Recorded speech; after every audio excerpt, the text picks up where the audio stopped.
Happy Multichrome Monday. If this is your first time here to my channel, my name is Millie and I love any makeup, especially shiny, shifting, sparkly eyeshadows. And Multichrome Monday is a series I do here on my channel where I feature different multichromes from all different kinds of brands. I do swatches, swatch comparisons, tutorials, and everything and anything that has to do with multichrome eyeshadows. And I've been doing a sub-series within the Multichrome series, which is recommending multichrome eyeshadows based on color. So far I've done purple multichromes and green multichromes, and today I'm going to be talking about my favorite neutral or wearable multichrome. Now this one is the hardest one because it is not really as black and white as a blue or a green or red like all the colors. Neutrals and what is wearable is extremely subjective, just like all the makeup things, and what I find neutral or wearable is not necessarily what you do. So of course take everything with a grain of salt, just to keep in mind my preferences. I try to see it from all different kinds of perspectives, so I really pulled a bunch of multichromes that I think really go from more golden warm neutral tones all the way to just a little bit more color. Maybe there's a little bit of green in there here and there, and I actually have a lot to show you. So I usually try to do only 10 shades, but I think this is warranted for just having a spectrum to show you. And so I'm going to be showing you some swatches and I'm going to be talking through them, and I'm going to kind of group them by brand and then maybe by color within the brand. So as you can probably tell by the pan, we have a lot of Clionadh, and I really think that's a lot because they have just so many different textures, and a lot of them are a little bit on the translucent side, or they have a brownish or reddish base, and it's definitely something that to me I can see as a more neutral, more wearable shade. And I don't really think that there are true neutral or wearable multichromes in terms of, I think, what the vast majority of people would view as, because multichromes are really meant to be fun. They have the shift, so a lot of these do shift to a green, and I think that not everyone is going to find the shift to a green as wearable as something that might be just shifting to a gold or shifting to a pink. So of course there's a lot to just consider in general. So that's why we have like 20 shades in here. I also have a bunch from Devinah. I think Devinah has some amazing, just super sparkly textured multichrome eyeshadows that are really great. Of course you can see some lighter shades as well, which are great for layering. And then we have Terra Moons, as well as Touch of Glam Beauty, and one from Menagerie Cosmetics, and I'm going to be going through all of these, so let's get right into it. So in no particular order, first up is Touch of Glam Beauty. This one is the only one I picked out from Touch of Glam that I have. I know it shifts to green, but straight on it's got a bronzy color to it, so pair this with some warmer matte eyeshadows and I think it will be really beautiful. And then you would get that surprise green yellow gold shift, and this is just so shiny, really packs a punch. Ember from Menagerie Cosmetics. This one is pretty new to my collection, but I do really love this one. I paired it with some neutral matte eyeshadows and I just absolutely love the look. Looks super beautiful, and it does have a shift that is kind of like a yellow gold to green again, but different tone. This one does have a darker base to it, so this one is definitely more for like a smoky eye type of look, versus the other shade does not have so much of a darker base. And I think the Touch of Glam shade, while these might seem a little similar, that one I would say is more shiny and metallic. So I feel like you get different kinds of looks with each of these shades. So next up are these two Terra Moons Iridescent Multichrome shades. I wanted to kind of pair these two together because they are on the lighter side. So we have Charon at the top and Phoenix below that. Phoenix is just such a great shade to layer. You can layer it with different tones of neutral shadows, so you could do warmer tones, cooler tones, mauve tones even. I think that would be a really interesting combination. Actually, try that out and let me know how that works out.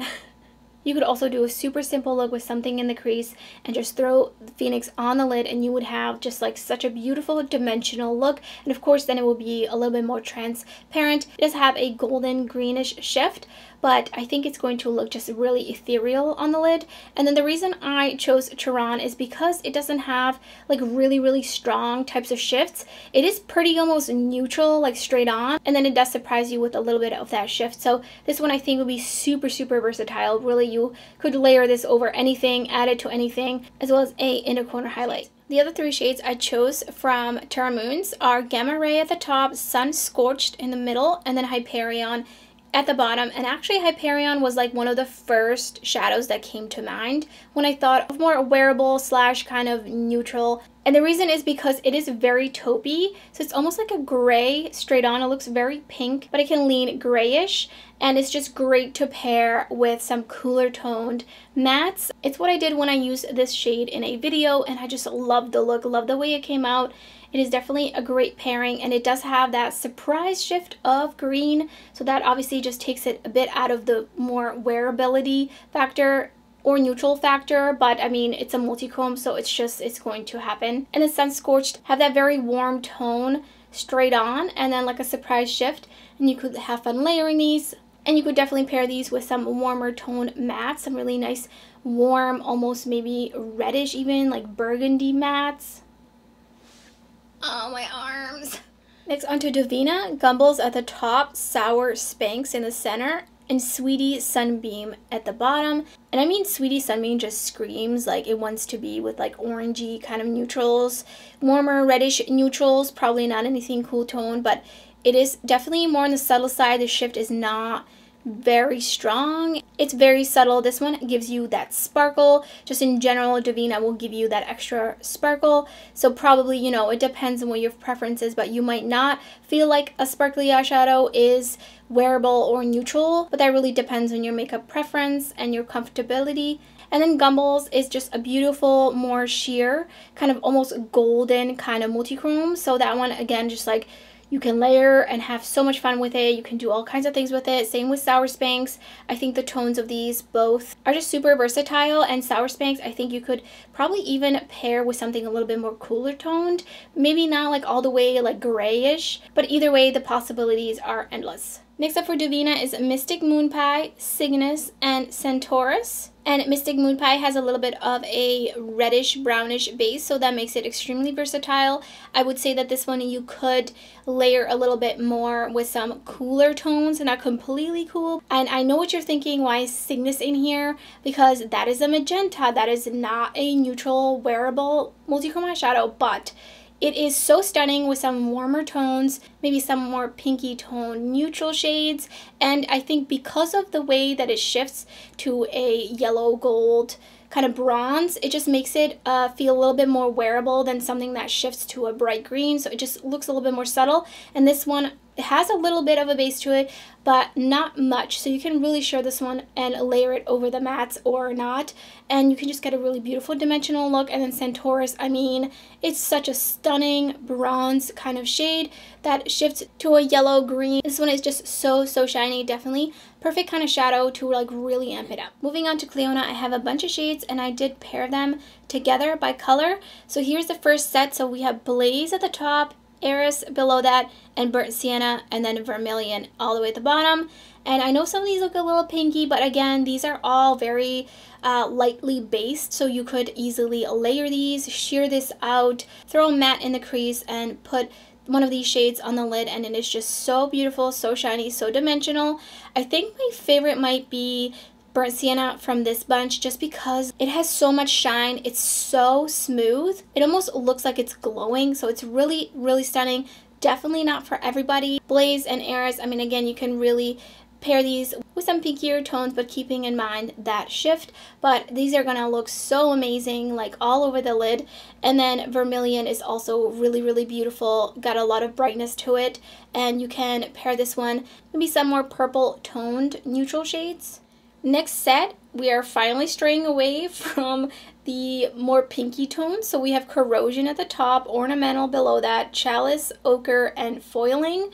And I mean, some of these are a little bit green leaning, but I feel like that's something that just sometimes, especially if they have a brownish base, just makes them feel a little bit more wearable. Ochre has that brightness, almost neonness to it, just like Burnt Sienna from the previous set. It is part of the Deep Iridescent formula, which I love that formula, super bright. And that one shifts to a green, so that's something to keep in mind if you don't like that. So we've got some slight different kinds of tones going on, a little bit of a base or no base. Some of them are a little bit more green than others, some of them are a little bit more bronzy than others, so lots to choose from, especially from Clionadh. I think it's really because they have so many different formulas, especially their glitter type and the deep iridescent, as well as the hybrid, and they have so many shades to choose from. But last but not least is this set, which is Opulent at the top, Cathedral below that, and Weld at the bottom. If you've been on my channel, you know I absolutely love Weld, but it has like a grayish to it similar to Hyperion, but not quite the same in tone. And I think that one is just so easily paired with some cooler tones. And it does have a strong kind of blue to green shift to it, but it can also look a little pinky. So this one is really just so much fun depending on the types of lighting that you're under. And then Cathedral is on the softer side of Multichrome. It is not as strong of a shift. It is also not as shiny, and you can kind of see that these other shades are shinier, but it is still beautiful. I think the tones are very, very unique, and as well as the formulation. This is part of the pastel Multichromes from Clionadh, and I actually did a video on how underrated these are. Of course, it will really depend on your preference whether or not you feel like they're underrated. I think they're underrated for anybody who doesn't want quite something like Weld or even Opulent. Cathedral and Opulent I think are really amazing to pair also with some cooler tone, just like Weld. I do believe I might have already talked about Opulent. It does have a little bit of purpleness to it, but it's also got taupiness to it. So I just really love these, and these are also some of the first shades that came to mind when I thought of more neutral wearable multichromes. So let me know what you think of my picks, and if you have any other recommendations of what you find to be a more neutral wearable kind of multichrome.